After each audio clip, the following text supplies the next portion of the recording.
നമ്മൾ പണ്ട് കണ്ട അപ്പുക്കുട്ടനും അതൊന്നുമല്ല യഥാർത്ഥത്തിൽ. യതീഷാണെന്ന് പോലെ വളരെ ചെറിയ ഭാവം പോലും കണ്ണുകളിലുണ്ട്. കണ്ണുകൾ മനസ്സിലായി ഗംഭീര. നമുക്ക് തന്നെ കണ്ടിപ്പോൾ ഫാലിനെയൊക്കെ അഭിനയിക്കുമ്പോൾ ഞാനിങ്ങനെ നോക്കിയിരിക്കും. അഭിനയിക്കുന്നു നോക്കിയിരിക്കുന്നത് വെച്ചാൽ അപ്പോഴാണ് നമുക്ക് കുറേ കാര്യങ്ങൾ ഞാൻ പറഞ്ഞു, ഇതാണ് ഇതിൻ്റെ ഒരു സമീപന രീതി.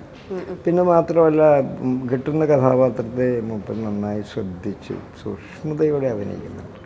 പുള്ളിയുടെ ശരിക്കും പറഞ്ഞാൽ ഇനി എത്രയോ നല്ല കഥാപാത്രങ്ങൾ വരാൻ. മലയാള സിനിമയിലെ സ്വഭാവ നടന്മാരിൽ ഏറ്റവും കരുത്തുള്ളവരെ എടുത്താൽ അതിലൊരാൾ ഇന്ദ്രൻസും ജഗദീഷും. ഇപ്പൊ ഇവരുടെ രണ്ടുപേരുടെയും കോമഡി തന്നെയാണോ നമ്മൾ ഈ സിനിമയിൽ? അല്ലല്ല, ഇവരിത് കോമഡിക്ക് വേണ്ടി ഒന്നും ചെയ്യുന്നില്ല. ഇവർ ഗൗരവമായിട്ട് ക്യാരക്ടറായിട്ട് തന്നെ അഭിനയിച്ചിരിക്കുകയാണ്.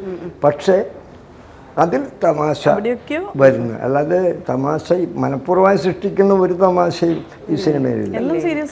അല്ല, സീരിയസ് ആയിട്ടാണ് എല്ലാവരും സീരിയസ് ആയിട്ടാണ് അഭിനയിച്ചത്. അല്ലാണ്ട് ആരും കോമഡിക്ക് വേണ്ടി ഒന്നും ചെയ്യുന്നില്ല.